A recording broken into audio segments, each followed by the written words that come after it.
Back on. It's Friday. Straight back at it. May I Um, may I say, Ben, that it is cold in Miami. no, I don't believe you. I don't believe you. Chilly week we've had here post Basel. Feels like everyone took the sun away with them as they left. No, Yeah, how's it been? You look it's warm. it's freezing here. It's Oh, freezing it here. is. I haven't been outside today. Because I have been busy in the house. We're getting ready. We're having a holiday party tomorrow, so That's right. we're getting ready for that. I'm gonna miss you up here, Jeff, for the holiday Sorry. party. Yeah, it'll That's be okay. your annual event is a great time. I do want to mention too that the New York State Energy Authority let me know that it's going to be quite windy upstate there in Sullivan County. Okay. The weather's been tough. Shout out to Sullivan County. I miss you Shout guys. out Sullivan County. Anyway, Um, cool. Well, and speaking of that, yeah, it's cold here. What? So what do you what should we talk about, Jeff? You mentioned listening to Lauren Sherman this morning on her I'm listening. I'm podcast. listening to. I'm listening to Lauren a lot more. She, Um, I thought the show today I thought was really good. I'm gonna send her a note later. I really liked the Jens Grieb part. He's the CEO, I guess, at Skims and was the founder of Frame and as it turns out, a bunch of other businesses. But right. I just found it super informative. Yeah. Like I like all of the gossipy, like what's happening in the fashion world thing, but it was Unless a you're involved, bud. well, yeah, but I'm not. I'm never Not involved in, yet. thankfully, not at that level. But I really liked it because it was instructive without being like business casey, you know? Like Yeah, I think it's great. Skims is crushing. There's no doubt about it. They're just absolutely crushing. The North Face collab looks pretty damn good. no, it doesn't sound like you can get it. It sounds like it was all gone. It was faster than I mean, at least from what I've seen, it went extremely fast, which means that Yeah. there probably wasn't that many pieces made, anyways. Well, the thing that I thought was interesting about that, right, was that, and this is part of what made the pod valuable to me today was, uh, he's like, look, it exceeded our expectations for the collaboration by probably 4 or 5 times, which is fine. But part of the reason that we could only sell so much is because only so much was available, Totally. literally. And of course, we as consumers never think about the fact that manufacturers can only make from material that they have available. And if there is a finite amount of material, you can only make so many Right. products. And I just thought that was a nice reminder And that, we're making more than ever. I mean, there's it's yeah, incredible yeah, for yeah, as for much as sure. we speak about the slowdown or sorry, not a slowdown. What am I saying? A movement toward But yeah, buy sustainability. less, Unfortunately, we're buy just less, buy not. better. Yeah. Sustainability is really off the table at a lot of companies right now. Not even so much off the table, just deprioritized within their own offering. Their Right. company. It's a strange thing, and Well, unfortunately, it isn't though because it's antithetical to capitalism. It's like you increase your business size, you grow your business by doing one of two things: you sell more, or you sell at a higher margin, right? So it's you either push towards a higher price point, or you make more stuff. there's And just not. I'm talking about people that are trying to like use more sourced materials that are say organic or better for the environment. That stuff is just still too expensive for most people. yeah, Most it's people are just not it's right. willing to buy like inorganic cotton tea maybe the way you and I would, which is Um, unfortunate, yeah, no, that's true. That is, right? I and mean, and that's the argument I think that a lot of these big companies are making, not for the better, that's for sure. yeah, But with that said, Lauren had the her great husband. writer and her husband. I Yeah. didn't want to lead with her husband because he's much Well, more I than mean, her she husband. said so. She said to disclose on the pod. So Dan Yeah, Fromer is her husband, former. You hear so much about this. He's a former colleague of hers that Dan has been everywhere. they fell in Great love. They had a guys. podcast, and They now they fell in make love and had a reports. podcast. That's They right. make reports. It's like you and me, Jeff. Fell in love and had a Yeah. podcast. Be careful, Ben. Be careful what you wish for. But Dan and Coefficient Capital released, and I think it's a biannual, or I think they do it on a few topics through the year. You know how these things are, Ben. People are just trying to find insights and Yep. glowing insights, and why not Mr. Fromer, who does have access to that stuff and writes about this all day. New Consumers' his newsletter. Couple takeaways that I thought were interesting from the pod. I don't want to give away the full newsletter. this idea that alcohol consumption is going down, I guess, is full of shit, as they say. Now, the thing is, Apocryphal. it's Apocryphal. like, oh, I like that. I'm going to use that. The thing about I haven't gone too deep into the data yet because I'm still tackling Sheen and TikTok at the beginning of the paper. Is that the demographic that they use? I think he said it was 3,000 Americans, and I'm curious to know if that's what the demo was for it. It may actually say that at the beginning of it, but What's the assuming question? that the question is that true across the board? Or Right. is Okay. it only true within a specific generation, which would be interesting, right? Yeah, I mean, I don't know the specific answer to that, but the this panel of 3,000 that they get their information from was designed to replicate an American consumer landscape, and That's is right. not. I don't think it's generationally specific, although obviously there are generational insights within it. The perceived decline in alcohol consumption versus the actual non-decline, though, I think was across audiences and was not generationally specific. Um, and so yeah, it's interesting though, because the other thing that was discussed briefly was that the Ozempic and GLP-1 inhibitors seem not to be affecting alcohol long term. Right. And there was an anecdote about somebody, who didn't want to drink when they first got on Ozempic, but now is can drink again, essentially. Right. Like the shock to the The system is craving, great. not the craving, the taste for it comes back, Yeah, yeah, which was a exactly. side effect. Exactly. Which is Uh, interesting because there are so many that like the actor, I don't know if you saw it, but the actor Tom Holland uh just launched a non-alcoholic beer called Biro. Recently, we've heard everything about Athletic becoming just this, you know, sector killer. All of these sort of, alcohol alternatives have come into the market, and some of them are quite good. The Biro stuff is I mean, the liquid itself is quite good, and then the big brewers have figured out how to make non-alcoholic beer taste good also. But it's sort of like, all right, is this a solution in search of a problem, or is it a, you know, an actual market need?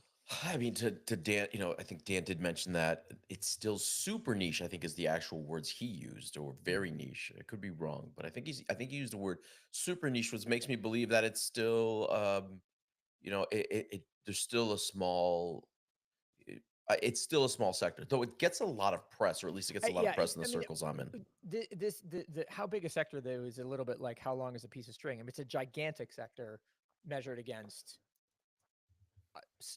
many others. It's Right. just not a gigantic sector compared to drinks as a market Yeah. or alcohol as a market. And again, I want people to go over to newconsumer.com/trends to see the report. The interesting thing that was the other takeaway, if I think of the vices that were popular, maybe the generation that we came from or before, the other, of course, is smoking. Yep. That indeed looks to be on the decline, but we're at about 60%, or 6 out of every 10 adults in America drink regular, and we've essentially been there since the 40s, is what Yep. Farmers data is showing. So worth checking out. I'm always a fan of looking at consumer data just to understand what the hell's going on. And he's a very sound voice in this You in you this you're poll. you're you're generally like a bit of an archaeologist, no matter what it is. It's consumer data, clothes at the thrift, whatever Oh, it is. Like, just digging. You're very inspired by Indiana Jones. Am I right? I am. And by the way, just to move on to topics for a second, dead man Oxfords, dead men's Oxfords. Not to say that women don't wear Oxfords. Ben, you don't thrift, so I'm going to What? fill you What are in. we talking about here? Dead Y- men's Oxfords? What Dead, are you? dead, dead men's Oxfords. Listen, when you go to the Okay, thrift, there's a fantastic amount of amazing American-made clothes to be found there, especially like old Brooks Brothers, made in the USA. And sure. actually, one of my favorite non-made in the USA shirts from the '90s were Land's End Oxfords. And this morning, I was at an event with my son, and he asked me, "Why does my shirt say PAE on it?" And this is a fantastic shirt that I thrifted. And yeah, I'm wearing a Dead Man's Oxford. His initials were PAE. My son believes Oh, it stands okay. for People Against Eggs, but probably was like Peter I Allen Edmonds or something. that's the militant. vegan Yeah, front there, people D. against eggs. The okay. All right. See, I thought when you said Dead Men's Oxford, I was like, okay, this is a brand. This is some thrift Oh, vendor that no, you no, no, no, found no. at the thrift con last week. This is whatever it is. I mean, Jeff, I think there's probably a business there in it for you, like Dead Men's Oxfords. Like there's that it's got a ring. It's got a You know, ring. on this idea of like the amount of product we put out there, it is interesting because it's interesting that there are still a tremendous number of Americans. And by the way, this is personal choice. People I have run into Hmm. that actually, when you tell them that you're wearing like a pre-owned garment, or if you don't use the word vintage, they just assume it's dirty for some reason. They just assume it's like used, Do, or whose blood is on that, whose sweat is on that. is this a do you feel like that's an American thing and not just a Miami thing? I don't know. I mean, I Well, you don't know tell that I me. struggle with that perception. I don't know that I mean, listen, it's this is and this may be a New York thing, right? Which may be the outlier, but that is not an attitude that I encounter. Yeah, I think certainly we have it down here. Maybe it is more of a Florida thing, and I think for me, the part of that is worth discussing is like, where do we begin? Like, you think about it, for as long as we've been in this idea of at least Earth Day, or in trying to do better, we're going on 50 to 60 years of this movement, Mm-hmm. right? 60. Yeah. And where where have we progressed? Have we actually made that movement? You know, but Well, again, no, like obviously. the We moved in the other direction. does it require a catastrophic moment to change how we do things? I I mean, the difficulty is it's like what does a catastrophic moment look like that would be effective beyond, the people that are immediately affected, right? It's like the nuclear disaster in Japan was a huge problem for a very small region in Japan. It was not a problem for anybody else, and it didn't change Right.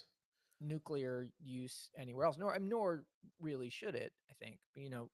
So it's the incredible disaster of Hurricane Helene. I think I know it was a hurricane in North Carolina. I'm just not sure which one it was.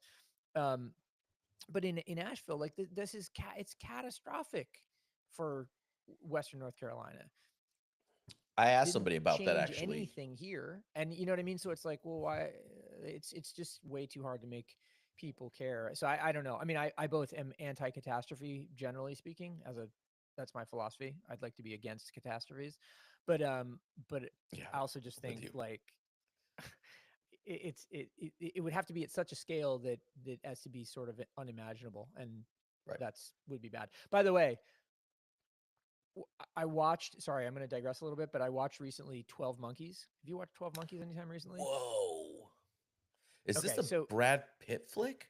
yeah, well, it's Terry Gilliam starring Bruce Willis and Brad Yes. Pitt, Yes. and I love it. so the idea of it is there is a pandemic in 1997 that kills 5 billion of the then 7 billion people in the world. Um, Totally destroys the cohesion of society and what and forces those who survive underground. And so they then figure out some means by which to master time travel, and they send Bruce Willis back from the future to determine what the cause of the pandemic was. And they have this theory around God, good sci-fi. the Society of the 12 Monkeys being the culprits here. The interesting thing about that, right, is I mean, having lived through COVID now, we have a sense of what a global pandemic actually looks like, and all of the ways in which it affects us from top to bottom. But there was news this morning in a couple of different places that I read about something called um, DNA mirroring, where did you read about this? I didn't read about it, but Okay, so I'm gonna I find the did source so see the headline on that. I don't misquote it. But the essentially um, all of our DNA is, let's call it, right-handed, and meaning that on an axis that it is oriented towards the right hand side, and all of the amino acids and protein, or maybe that's the amino acids, but all of the flip side is left-handed, and they've now worked out this way that they can replicate left-handed the DNA on the right hand side, and so they're going like, okay, well, we're going to be able to solve a bunch of diseases, right, and Right. take care of a bunch of congenital defects and so on. There were warnings issued this morning about by scientific bodies, basically saying like we run the risk of creating essentially organisms which can replicate and expand far faster than anything we can control, and so you risk creating this existential what's it called, pandemic. And so I don't know, it made me think of 12 Monkeys, so I was thinking I of mean, 12 Monkeys this morning. it's it. We are Cool in a nervous digression, place. right? No, I mean we are in a nervous place in this world. I think one headline I saw on the AI side is that we are now at a place where, these things are truly thinking for themselves, and yeah, we will see what happens. What I find interesting and uh, and crazy at the same time is the story that came out recently. And again, I'm not here to talk about the politics, but just to talk about how certain technologies that we have in this world really are fragmented and dangerous. Big story in the New York Times that came out regarding the United States. And I want to make sure I get it right. I think it was uh, the State House saying that we Americans should use encryption when they are making telephone calls, and it Interesting. was Okay. due to a now known breach of the full US communication system by China. It's an absolutely bonkers thing. So And the notion that basically any of our phone calls are being monitored, potentially being monitored. exactly. Okay. Trying to pull this up as I Let me tell you, find the it. Chinese are getting a lot of really scintillating stuff about, where to find plugs that have two female ends at Home Depot. Well, the story came out actually yesterday. It looks like it only came out as a podcast, and I don't seem to see it as a standalone yet. But essentially, they've broken into the full system.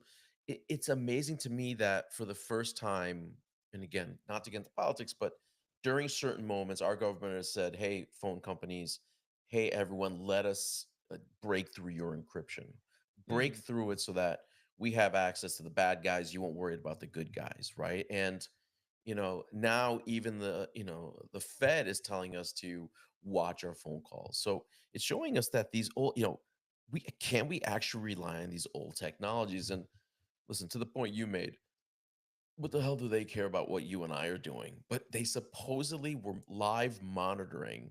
They have, or rather, I think the FBI has high assurance that they were live monitoring phone calls between Trump and JD Vance. Like, how insane is that shit? I mean, yeah. I mean, it makes total sense, and it is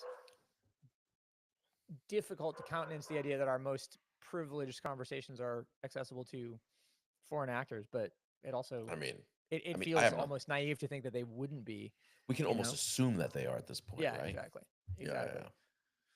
yeah. Ben, what else is going on this Friday? Um, well, I don't know, Jeff. Yeah, It's a pretty mellow, cold, freezy day over here it is. Let me see. in Manhattan. Oh, you know what I was, or I'm in Brooklyn, not in Manhattan. Who was it that I was talking to? Oh, I wanted to mention something about speaking of OG clothes stuff, because you'll get a kick out of this. I was talking to my buddy Greg Galbraith, who's the VP of marketing at Journeys, the multi-brand shoe, footwear and clothing specialty store that you'll know from malls. Teen girl consumer in their sites, and we were talking about Timberland, because that's the offering that they have for guys. They do a lot of business with Uggs, they do a lot of business with Birkenstock, but they have a great business with Timberland for young men. And we were talking about my son having asked for a pair of Timberlands for his birthday, and me saying, well, actually, you can have my Timberlands, which I bought in 1994, and are the same exact boots as he wants now, Exactly the same. but they're 31 years old. They're still in great shape, and so yeah, he's inheriting those instead of you know necessarily getting a birthday wish Right. granted. The but what Greg said was he was just like, yeah, and those were probably made in, or I, we sort of decided together they're probably made in New Hampshire at the time, right, 94, and yeah, just the idea that these things are made to exist for decades. So I'm in a huge footwear. I don't know why. Maybe because I have a week of cold in Miami, but speaking of you're vintage wearing more Timberlands, than one these pair of shoes at a time right now, Jeff? Got I shoes in mean, your hands? I was actually I was gonna ask you. This has absolutely nothing to do with Timberland, but this I'm kind of in love with this Union Jordan faux Suey Coke slide. Oh, Um, interesting. That's okay. I was just gonna say that's a Suey Coke, but it's not. it's not. It's Union Jordan. I Interesting. bought them new for, believe it or not, $20 on eBay, How and about that, and Chris? they're not fake. No, I mean it's funny. The Chris and Union have so friend of the pod, Chris Gibbs, who with his wife Beth runs Union LA. They have been doing a ton of collab announcements recently, and really it really feels like they're starting to move into a space where it's Yeah, like the whole shop starts to be built around collaborative product. There was one this one's announced good. yesterday with Super Union. It was Super Union, and then there was another one announced the previous Friday that was, I think, it was born and raised in Union. Right. And the thing that I like about it is that Chris shows up. He puts himself in all of the lookbook or all of the advertising imagery. Um, And he their sons who are crushing it. Oh yeah, Shout yeah, outs it's to that true. fam as Yeah, yeah. well. But back to Timberland for 1 second. Okay. I to the point around 90s, and you're right. The construction, is it as good? I think it is. Most people that actually wore Timberlands in the 90s beat the shit and actually wore them. Yeah, yeah. Certainly people in the city were wearing it as well. But I've actually been rebuying made in England 90s Doc Martens. I know you talked about this on Monday. Yeah, we talked about this on Monday, and at the same time, to me, it's really I just feel like we want to get dressed again. Like we go through these phases where we just I don't know, maybe I Man, want I to do it. wish Gian was here. The, like the idea of can't wait for it to get cold so I can start dressing. Right, It's right. it's such a Gian sentiment. I think I'm going to see Gian tonight. By the way, do you know that? Uh, Do for you know that? G- Janice's thing. Yeah, I mean, Yes, see, we're gonna see our buddy Janice off to a sojourn to Japan. It sounds like. she's gonna spend 2 years at the big headquarters in Japan. I don't want to give away where she is, but Yeah, yeah, it's gonna be fantastic for her, and for Gian, like he's loving life right now, bro. Like any chance to get to Tokyo, let's yeah, for go. sure, for sure, for sure. On Um, one other thing on shoes that came up this week too Tell was, me. and you got to give it up to Jacob Gallagher, who, by the way, I love his new little. Oh, Jesus I love Christ! the Here, photo he's got here and his great it's little bio on. it's so funny. Like I read the story that you're talking about this morning, and I'm just like, man, this is not going to this is not going to do me any favors as far as Jeff's you know confidence in his choices, See, because you've been on the Mephisto wave for years. You as soon as I got to Miami, as soon as I Oh, is got to that what it Miami, was? It was yeah, it was Miami that got you onto Mephisto? I'm came interested. to Miami. It happened to be that there was a running store at the Aventura Mall that's selling that sold Mephisto next door. Had a Mephisto store next door, and the one time a year where they put that thing on sale, and I pulled a pair, and they're just comfortable, man. What can I say? We're talking about we're talking about, of course, the shoemaker Mephisto is a piece that Jacob wrote this week around Procell, and Yeah. Brian Procell himself, Shout out quote unquote Brian. the Shout out grand Jess. poobah. I love this. Jacob is crushing it right now with his With writing. It's like now at his new home at the New York Times. Yeah. it's just they're giving him so much freedom to be him, and Hmm. I really love what he's writing these days. But Grand Poobah Procell is releasing a Mephisto. Um, it's called a match. It's a pretty well known model. We've seen other collabs come in the past. Maybe the one that sticks out to many who have been paying attention was when Concepts actually flipped the match to look like an old vintage Nike walking shoe that people have seen. But it's a Really? shoe. Oh, I don't Yeah, know if they I guess I'm not people who know because I missed that one. Ben, because I'm the only guy that pays attention to Mephisto. You know You're what can not I the only say? guy that pays attention to Mephisto. There are hundreds of thousands of grandfathers who also pay attention to With Mephisto. that said, the grandfathers. And by the way, Pro Cell's version, which is in green, there's 100 of them. Here's the thing about Mephisto: it is an investment. It to me, Yeah, yeah. it's the match itself.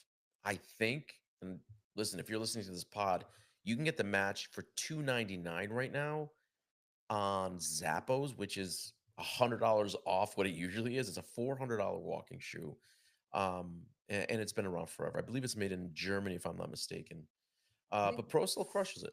yeah, I mean, yeah. Well, I obviously Brian and Jess are friends, but they do amazing work, amazing curation, and have been so important in establishing this idea that um exactly your point earlier, like vintage is about picking, it's about provenance, it's about the specifics. It's not about, you know, cheap, dirty old shit, but rather the very special things that you can only find through, you know, those means. Um, Oh, I yeah, apologize. It's a French company. My yeah, I bad. was gonna say it's French. I don't know where the shoes are actually manufactured, but this deal was done with Mephisto USA for the match, and they're interesting. So they're on. You're saying that they're on Zappos for $2.99. That's White version. There's a white version on Zappos of the match. I'm gonna what pull. what what else are you can't play shuffleboard in non-white shoes, right? Well, they are So true walking shoes. That's the thing. So you tend to buy them now on the website. It says buy true to size, but I have been told in store that you should buy a half size smaller because they tend to run big. Oh, I'm sorry, okay. Ben. My bad. They're back to 398. You know how Zappos and Amazon are. Oh, you see, yeah. So Fuck. you might have Ugh. you might have gotten an 1111 deal there for a second. Well, the problem is I didn't pull the trigger on it. But Oh, look at this. extremely comfortable shoe. I just found a pair of cruisers in Brown Desert for 221 I at like a the rainbow, but retailer called Arthur Knight. yeah, the Mephisto Rainbow is another Hmm. fun one. It's a bit more clunky, and it to me only works in all white. Okay. Uh, I think Gian would disagree with me. Oh, by the way, I think Nordstrom may have done Oh something wait, with. you you think that the okay, well whatever. I mean, Oh, Ben, you're give it to me, please. the way that you're repping for Nurse Core is killing me right now. So check it out. That's Mephisto, and quite frankly, it's a shoe brand that people should know. Like, Yeah, yeah, to yeah. me, Well, there's. and aside from Jacob writing about it in the New York Times, Rory Satrin wrote about it in the Wall Street Journal 2 weeks ago as well. It Oh, just he did. She did. Yeah, Okay, apologies. Mephisto's having a moment. Yeah, that's how it is. The other thing too is I'm in the middle of grading my papers for my trend forecasting class, Okay. and they did a Basel trend report for me, so I should have a Oh, little bit of an idea interesting. of Okay. what the Basel Yeah. trend looks will be next week. The looks. Yeah, yeah. Oh, okay. I thought. I mean, of course, you're teaching at a fashion college. Of course, they would do it on the looks. But I thought for some reason they were going to do a trend report on like the art or what was popping or Oh, whatever else. I leave that to the experts, Ben. Yeah. Fair enough. Fair Yeah. enough. Speaking of uh art, Did you buy they anything this announced week? art wise. No, I didn't. Yeah, just like buying art every Oh, week. Ben, you need to re-give me the link to that artist who I apologize, Ben. We talked about him. He's the guy that basically paints a piece a day, and you just got to get onto his. Am I wrong that we did talk about that? Were you are you well? Are you talking about Steve Keen who did the? You're not talking about Steve Keen who did the like the pavement Wowie Zowie cover and Maybe it was. It was an artist that you mentioned who was essentially he makes a piece of art a day, and you can essentially purchase it, but the wait is like 300 days at this point or something like that. He's oh so okay behind. yeah. Um, I'll look for another time. We're gonna have to go back to previous episodes of this podcast and learn what we were talking about at any given moment. Ben, listen, Because it's been oh, okay, fine. It's been half an hour. We got to stop. I don't want to I want to. stop you, Ben. I want to. We have to. It's the format of the pod. That's the deal. Like it's our social contract with the audience. I We have to like that. stop. I like that. The one thing though that I wanted to say was that a very cool development in the art world, and one that I hope our younger listeners, viewers, take advantage of. The Whitney Museum in the Meatpacking District has now um,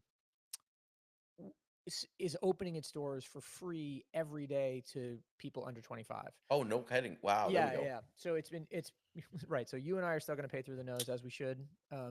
But yeah, if you're under 25, you can go to the Whitney for free now, and you should. So go That's check it out. fantastic. That'd be great. I'd love to, Ben, maybe next on the next show you can give us some of your favorite recommendations. We've talked about a couple Substacks that you really love, and I feel like you truly are like a Substack master. Some of your favorite picks there in the art world, so folks can follow along as Okay. well. Yeah, super down. Super down. Everyone, thanks for listening. We taping this on Friday, so we'll be back next week. Please do us a favor and subscribe on Spotify or your favorite podcast player, Or and YouTube, give us a like on the socials. We're at but not on TikTok because it's being banned. No, yeah. just joking. Wow, where are we gonna go with TikTok? Maybe next Friday we'll have more information. I just don't We'll have think our more of show a would sense of- work on TikTok. Would it? Am I? That sounds terribly old. Anyway, all right, Ben. Have a great week, bud. All right, Jeff.